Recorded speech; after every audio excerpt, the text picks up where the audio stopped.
আমাদের দেশের নাম কি? বাংলাদেশ। বাংলাদেশ কোন মহাদেশে অবস্থিত? রাশিয়া মহাদেশে। বাংলাদেশ কত সালে স্বাধীনতা লাভ করেছে? 1971 সালে। বাংলাদেশ কোন দেশ থেকে স্বাধীনতা লাভ করেছে? পাকিস্তান থেকে। বাংলাদেশের রাজধানীর নাম কি?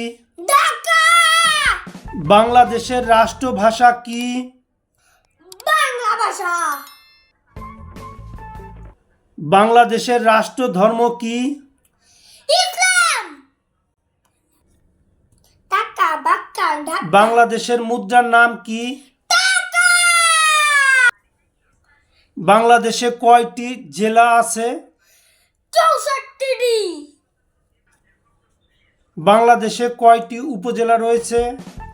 495টি। বাংলাদেশের সাথে কয়টি দেশের সীমান্ত রয়েছে?